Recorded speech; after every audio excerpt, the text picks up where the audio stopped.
You are Locked On Auburn, your daily podcast on the Auburn Tigers.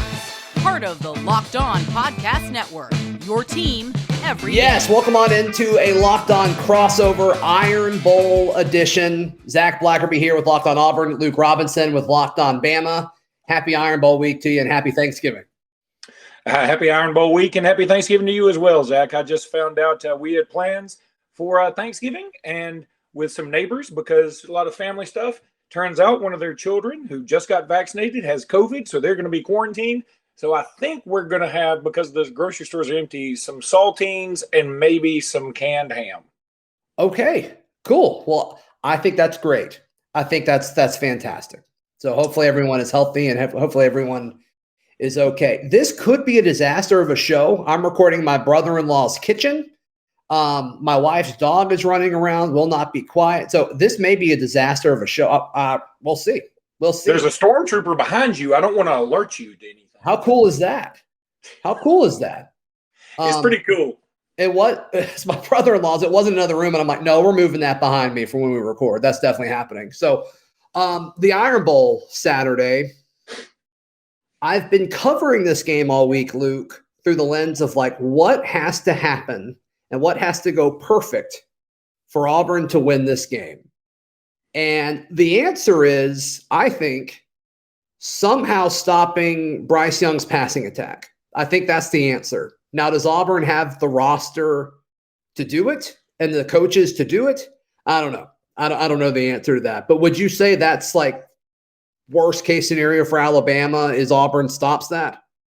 I'd say the first thing, if Auburn wanted to stop Alabama, the first thing they should stop is Bo Nix from giving press conferences or talks. But that's something we can talk about later. Secondly, I think that they would try to take away the passing game because, frankly, Alabama's running game is not scary at all. I know Bryan Robinson has 945 yards. He's got 15 touchdowns. And I'm sorry I look so disheveled. If you can see me, I've been up since 3 this morning. I flew in from New York, went to a Knicks game last night, blah, blah, blah. Oh my God, my hair's all sticking up. All right. I think you look great. I know. And this is the difference also between Zach's podcast, which is a well-oiled machine, and mine and Jimmy's, which is, oh my God, we have not cut a podcast today. Can you do one right now? Kind of vibe. But anyway, it'd be best for Auburn if they can stop Bryce Young's passing, which, by the way, nobody's really been able to do. Yeah, we were just on the same ESPN The Ticket Show. I was on first, you were on second, and we talked about Bryce Young and the Heisman. And I said, it's weird. Bryce Young is playing incredibly well, putting up all these records, and somehow he's not getting enough hype. Same thing with Will Anderson. And I finally came to the conclusion that these two guys might be the best two players in the country. But the problem is the next Alabama guy in terms of best in the country is way down the list, where it's usually Alabama's got 6 of the best 10. And so that's where this year's a little bit different. But Bryce he's been kind of really quietly, unbelievably good, at least as good as the last few quarterbacks Alabama's had, if you ask me. And I think they've this is the best run on quarterbacks Alabama's ever had. So stopping him from passing is a lot easier said than done. He's only got 3 picks on the year. And here's the thing. I'm sort of tired of Alabama. Everybody talks about run the damn ball when it comes to Alabama, right? Well, I'm sort of tired of that narrative right now. We don't have dudes that can run the ball, and the dudes that weren't necessarily game breakers to begin with are hurt. And Bryan Robinson, again, I like him. I mean, that's kind of the opposite thing that what Auburn fans are dealing with. Auburn fans are like, run the ball, but it's like, well, Auburn's won to pass the ball with a backup quarterback and their best receivers out, and Tank Bigsby's averaging 7.5 yards a carry, and it's like, give them the ball. And so, it's a similar thing for sure. And it's, Bryan Robinson, I know he's got more yards and more touchdowns than Tank Bigsby. I'm not going to be a fool and say he's better than Tank Bigsby. I know he's not. I know Tank Bigsby is a special talent, right? And so I see the same thing that all other Auburn fans go. I go, all right, if y'all don't want to give him the ball, I think that's great for everybody else. See how's that working for you? It doesn't make sense to me, but I think that's where, as an Alabama fan, I hear some of my cohort say, man, we got to run the ball more. And I'm like, Bryce Young it's the same thing as running the ball. He's been so accurate that it's the same thing. The old Gene Stallings when I was in school. You say 3 things happen when you pass the ball and 2 of them are bad.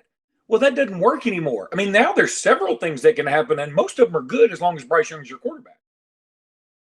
Right. No, he's very good. He's very good. So, yeah, I just kind of wonder what it looks like. I mean, there's been so much talk on the Auburn side of things of like Derek Mason just wants to rush 3 guys, and it's like you're not going to get home doing that. You saw him do it a little bit more against South Carolina. You got 4 sacks against the Gamecocks, which is great. It's a different world. Bryce Young's pretty good when you blitz him. That's kind of another thing too. So I don't know what you do. And as far as just manning them up, you can't do that. Roger McCreary can handle a dude. But outside of that, it's like the second and third corners, or I guess the opposite corner, I guess it's going to be Jalen Simpson. And then the nickel, like Auburn's like in the middle of the field, their pass defense downfield has been terrible. Whether it's been Smoke or by Darius Knighton, it's not been good. And early on, it was like, oh, Auburn can't defend the tight end because Penn State was using tight ends, as a seam. But really, it's just kind of been whoever's in the middle of the field. A couple of things about that. First of all, Auburn's going to play maybe the 2 best tight ends they've faced all year, but they don't necessarily need to guard them that well because they've not been playing up to their potential. Latu, who was having a great game against Arkansas, and then he fumbles on the 2-yard line. Right. I mean, and that's sort of the way it's been for him in Billingsley this year. But the bad news for Auburn, and I think McCreary's very good. He's shooting up draft boards. I see that myself. The problem is that the Alabama's other receivers are starting to come around. I thought Mechie was having a pretty pedestrian year. I know his stats were pretty good. They weren't great, though. They certainly weren't in the realm of this last quartet of receivers we've had. But sure. He came around in the Arkansas game, and he started looking like his old self. He started playing a lot better. He started holding on to the ball and catching it, with using a lot of strength. And I like seeing that, getting a little bit of swagger back. And, of course, Jamison Williams, he's always going to drop the first pass Alabama throws to him. That's just something we should do, a swing pass and just throw it to him, let him drop it out of the way. Yeah, and then throw it an 89-yarder or something like that. But Williams has played out of his mind lately. And then Christian Larry gets his first touchdown this past week. And Ja'Cory Brooks, he has not been catching the ball as much, but his downfield blocking's been spectacular, and I think Saban loves that. So I think that, unfortunately for Auburn, I think Alabama's receivers as a group are starting to come around a little. Yeah, no, I think you're right.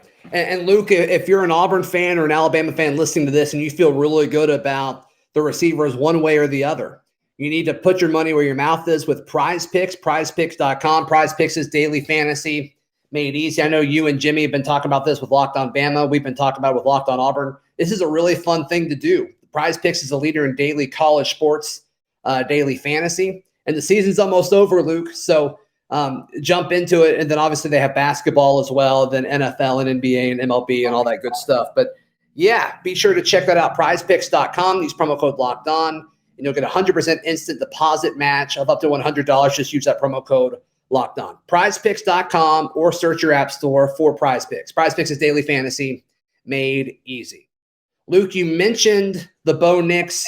It wasn't a press conference. It was his appearance the next round. That's right.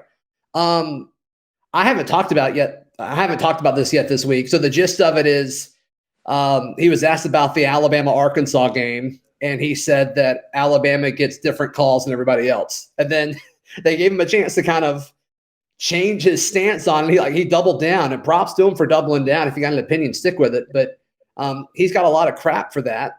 My biggest issue with it is the first thing I felt and thought about when I saw that, and you can dig deeper and say the irony of it and all that too, which is fine.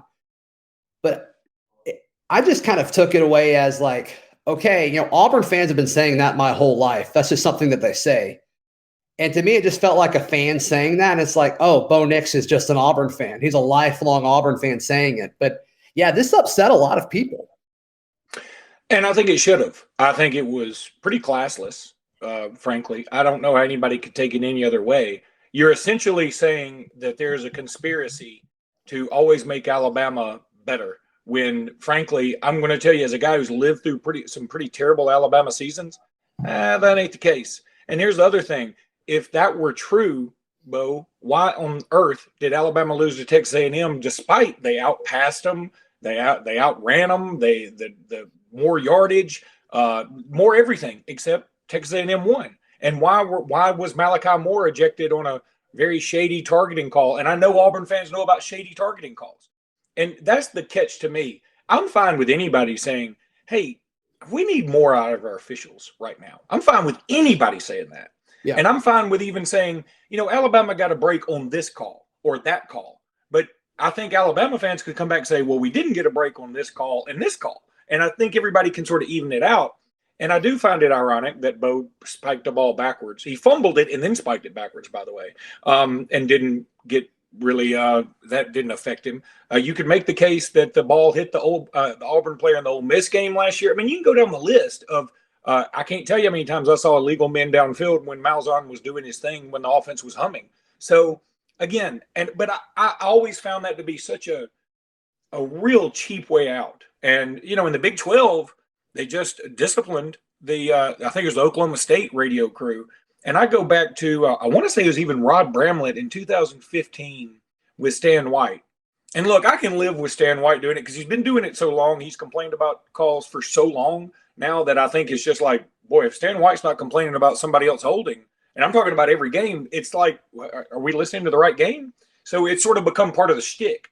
But and I remember in 2015 there was a lot of home broadcasters stick. I don't think that's an unusual thing. No, I don't. And that's why I'm saying, like, the broadcaster side of it I can get, but the player side of it and what it came off, especially when Bryce Young comes right back the next day and says, hey, look, I can't control what Bo Nix is. He didn't even mention Bo Nix. He said, I can't control any of this stuff. It's all external factors.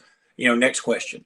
And I thought one of them, Bryce Young, looked like a future NFL quarterback at a press conference. And the other one looked like a fan playing quarterback. And again, I've done a lot of work with the AHSA radio network. I've always enjoyed watching Bo Nix play. I seriously thought he was going to be a superstar at Auburn. He's been fine. He's going to end up holding all the records, which I totally get, but that's going to be more about longevity, right. A lifetime achievement versus, hey, he was a superstar. And I think part of the reason is because he does have that mindset of, oh man, if we didn't win it, or if they do win, somebody else had to cheat for them. Well, I mean, the other side of it is Alabama's got some pretty good players. Nick Saban's a pretty good coach. Right. And I just thought it was really kind of a low brow way to go. And I'm disappointed in it. And I'm disappointed that nobody said anything about it, because if let me tell you something, if Bryan Harsin had come out and said the same thing, he'd be stroking a check. And I think that now that these players are getting paid, I'm not for taking money, food out of anybody's mouth. Okay. Mm-hmm. Not for that. But when you're getting money to go out there and then you publicly, undisputably, essentially say, okay, yeah, I think they're cheating for Alabama, there ought to be some discipline taken there. Now, what discipline can you take to a guy who's out for the year? I don't know. I mean, other than fine him, but I'm not sure I'm for that. So I don't know what to do. I just feel like why do you think it matters so much that needs to be there needs to be like reprimand there? But because here's my thing, Zach. In the end, this is all still a game. I understand it's a huge business too. You and I are devoted to it. I mean, you're doing really well with this thing, and you can almost devote it. But like for me and Jimmy, this is kind of a hobby. We get a little bit of money from it. We dig it. But we do it for the passion because we love it. And I respect Auburn fans who are true Auburn fans. I respect any other fans that love their team. But at the same time, it's not life or death. And I think that if we always go around thinking it's like politics now, think about this. Is there anybody who's a Republican that thinks Joe Biden won the election? Conversely, when Trump won it, is there any Democrats who thinks Trump won it fairly? Nobody can ever just say, you know what, best man won, we'll get him next time. That doesn't happen anymore. And so I feel like it's more of a societal thing of, hey, look, it's sometimes the other team's better than you. And it's okay to say we got beat. That's okay. Mm-hmm. And I just felt like it was a shot across the bow for no reason. I mean, Bo quickly moved up the list of most hated Auburn players of all time in Alabama fans' eyes. I can tell you that. Now, maybe that makes him even more likable to Auburn fans. I don't know. So what is Alabama's mindset going into the Iron Bowl on Saturday? Well, I joked about I don't think the bulletin board stuff, I don't think any of that matters. Pat Dye had that best, all that doesn't matter when you get hit in the mouth the first time. So, sure, right. And this game is going to be tough. Look, I grew up in Alexander City. So you're never going to tell me. I was nervous when Alabama was up 42-0 at halftime of the Iron Bowl in 2012. That's me. That's how I'm built. Like Auburn always worries me. Like they just, that's something I've always thought. They don't quit. They always going to play Alabama hard. Yeah, they might lose South Carolina. So what? When Alabama comes down, they're going to show up.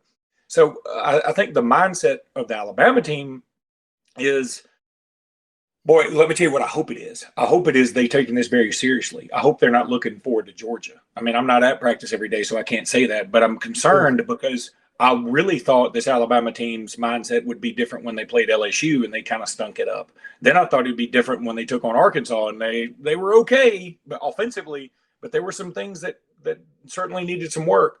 I don't want them to take this game that way just because Auburn's got a backup quarterback or whatever, or they've on a X game losing streak. I don't care about any of that. This is different. Right. Do you think the fact that Georgia is so good where you have to devote extra time to it, do you think that matters? I hope not. I mean, again, it has to though, right? Like it has to some extent.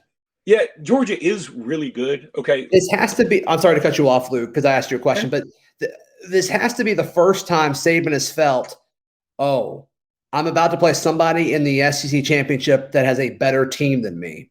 Like that's got to be something that they're focused on. At least since 2008. Since 2008. I was going to say the last decade. So, yeah, 2008's a little bit more than that, right? But, yeah, so – yeah, Saban's got to be looking at it that way, but I hope he's not looking forward to. And I hate to steal Bryan Harsin's tagline, but yeah, I think you got to go 1-0 with this thing because look, Auburn's going to be serious about this game. I really believe that. And so I don't think Alabama can just stroll in there. If this were 2016, okay, I'd feel like Alabama could stroll in there. If this were 2012, okay, I'd probably feel a little better about it. But I've seen this team give up too many points to other teams. I've seen them have too many drop passes that were right in the basket. So, yeah, I hope they don't look that way. And the other thing about Alabama and Auburn right now, Auburn has more players from the state of Alabama, at least that are significant contributors. I mean, you think about Alabama's – I mean, obviously there's Brian Robinson, who's from Tuscaloosa, so he knows about it. But, you got Mechie from Canada, Bryce Young from California, Jameson Williams from St. Louis via Columbus, Ohio. I mean, a lot of our other stars, Evan Neal from Florida, a lot of our stars are from places that don't know what this means. Now, they know about it on game day, but they don't know, like, they don't live with it, I think, like me as an Alabama fan live with it, or maybe you as an Auburn fan. Like, we think about – there's not a day that goes by that I don't think about the Iron Bowl. I'll put it that way. And I mean that with all sincerity, like in some capacity. Well, you're right. And we're not even being cute here, but it's like I think about 2010's Iron Bowl at least once a week. I think about 2019's Iron Bowl was the best game I've ever watched in my life. 2013 obviously was great. I mean, you're absolutely right as far as we're in it. I mean, it's part of who we are. And I grew up, it's Thanksgiving. I grew up driving up to Trustful every year and met with a family, and half the family were Auburn grads and half the family pulled for Alabama. None of them went to Alabama, but half of them pulled for Alabama. And it was just always, we would just talk smack for 3 hours. It was awesome. I loved it. It was great. But that's not something that happens if you're not from here. That's a great point. It's just different. It was funny too. And I'll tell you how different it is. Okay. I told you I was in New York, right? And I got up early this morning, take my daughter to the airport at LaGuardia, and a guy in a very distinct Yankee accent comes to me. I have on this Alabama shirt from home field, and he said, "Hey, buddy, roll Tide." And I said, "Okay, roll Tide," And he said, "Yeah, he said I love the Crimson Tide so much. It's so great. Now, who do we have this weekend?" And I said, "I'm sorry, what?" He said, "Yeah, who do we have this weekend?" "Yeah, I became a fan because my son went there, and I'm from San Diego." And I was like, "And you don't know who you have this weekend?" And he was like, "Yeah. Oh, is it Auburn?" Nobody outside of the state can say Auburn, right? Yeah. And he said, "Is it?" And I was like, "Yeah, It's the Iron Bowl. What do you mean? What are you talking about? Yeah, I almost wanted to say, you can't say Roll Tide until you know this forever. Right. Well, I'm in Columbus, Ohio this week. And the game is this weekend. And we've gone to several sports bars this week and nothing. We've talked to a bunch of folks that are Ohio State fans. They don't even talk about it. They don't even talk about the game. And so they want that to be the biggest rivalry. It's probably more relevant right now just because both those teams are better. But I mean, as far as impact on like your everyday life, there's nothing close to it. And see that again, like that's what I appreciate so much. I appreciate Auburn fans, probably listening to this and hating on me, and I'm fine with it. And Alabama fans listening. Most of my folks, actually, Luke, have messaged me is like, I really want to hate the Locked On Bama guy, and I can't. So I think that's a compliment. They might hate me more after the Bo Nix take, but that like part of it is like I want the players to keep it sort of not nice necessarily, but more civil. Like, don't throw barbs like that. I don't want. I would say the same thing, by the way. I like it, and I know that's lame. Had come out and said Auburn really got a big time break when Penn State didn't get that extra down or lost an extra down or whatever. I would say, don't. Why even? What are you watching it for? I think that's awesome. I think it's great. I love that. It's generational because I'm a lot older than you. People don't know this. I mean, I know you're 10 times more successful than I am, but I'm a lot older than you. Stop it. I'm a lot older than you. So I think it's more generational. Like that may be true. Your crowd is more, digging the smack talk, and I'm fine with the smack talk between the fans. Like I know my Auburn friends are always going to say, if like when I come back from celebrating the national championship, they're going to be like, well, you screwed another team. Like I know they're going to try to not let me have that moment, just like Alabama fans would do the same with Auburn about Cam and right. et cetera, et cetera. But I don't like the players doing it because I feel like that's sacred. I don't know how to describe it. I get it. But I get it. I love pettiness. I love it. I feed off of it. It gets me fired up. But yeah, I understand. Like as a player, you have to handle things differently than you're a fan. I get that. I think that line has become more blurred than it was even like 5 or 6 years ago. And I think this NIL thing is going to make it even more so. But no, I absolutely get where you're coming from. Hey, if you feel one way or the other about the game, head over to betonline.ag. It is the best place to place a wager on all of your sports action, especially the Iron Bowl. Last I looked, it was 18, Alabama minus 18. And Luke, do you know how long it takes to place a bet? It only takes a second. BetOnline is the fastest and easiest way to bet on all of your sports action. BetOnline, we are stuffed with deals this Thanksgiving. You want to tell them about our friends at Built Bar? Yeah, go to built.com. Listen, I love Built Bars. And look, here's the thing that you should all appreciate about the Locked On Network. We're not just reading these things because there's like, oh, you read this and, trying to make people believe it. I'm telling you, Jimmy and I eat Built Bars like they have the antidote in them. Jimmy screwed up one time because I let him do a live read, which I've never done since.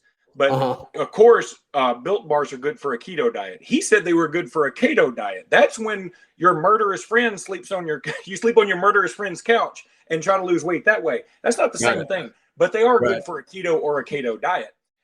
They also are covered in chocolate, which is unbelievable to me. I've done keto diets before and Atkins and stuff like that. And like chocolate was just a big no-no. These are fine with that. Less sugar, good with protein. They taste delicious. That's the other thing. A lot of these bars that you go buy like in Walmart or whatever, and I've done that too, they taste like cardboard covered in crap.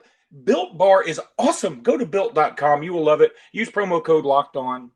You can't beat it with a stick. I'm just telling you right now, you're going to love these things. You will order more than one time from Built Bar. Now, if you don't like ordering stuff you like, don't order these because you're going to order it more than once. I'm telling you, go to built.com, get you a Built Bar.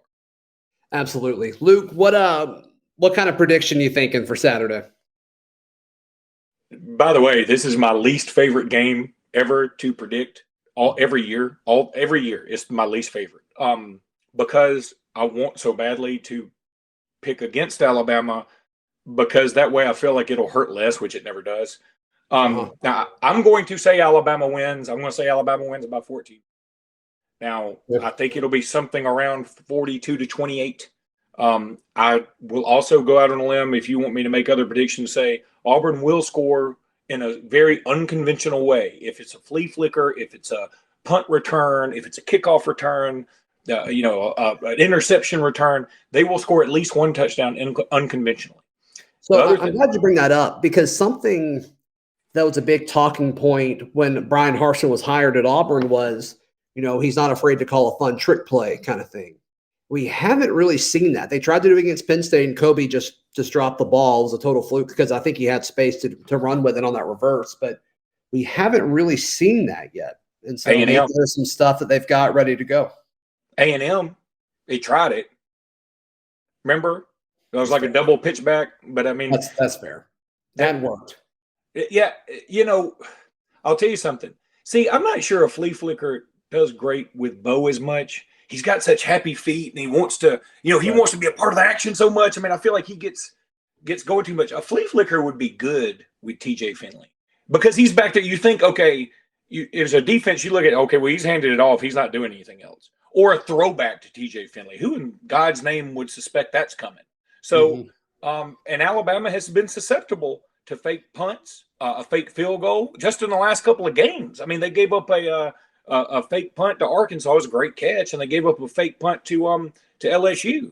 And by the way, Auburn tried that same fake punt against Mississippi State. So I mean, Carson's gambled a little bit, but Auburn always scores in a weird way. Back in 2011, Auburn put up 14 points. None of them came from the offense. They had a defensive touchdown and a kickoff return from Ontario McCaleb. That wasn't the end around? No, the end around game was 2009. Auburn went up 14-0. Terrell Zachary from right there in Wadley, Alabama. He took it around I've always just especially these last several Iron Bowls, except the ones that we've lost.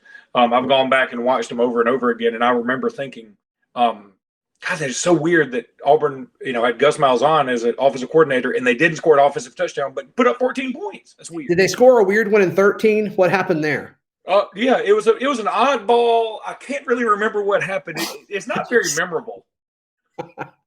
Luke, for all the Auburn folks listening, how can they check out you and Jimmy's content if they want to kind of get a peek behind the curtain of what's going on this week? Check us out at Locked On Bama, and we try to talk about everything. So do check us out. We'd love to have you. We'd love to have a fraction of Zac Blackerby's listeners because he is a great American and the podcaster of the year. I think. I'm voting for you. Well, I appreciate that. You're way too nice to me, but I really appreciate it.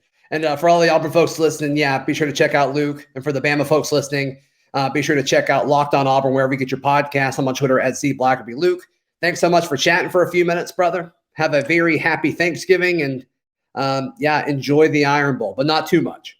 Yeah, everybody out there, Auburn, Alabama fans, and even UAB fans, happy Thanksgiving. Happy Thanksgiving. That's right. Hey, we'll be back tomorrow for our respective shows. You've been listening to the Locked On Podcast Network.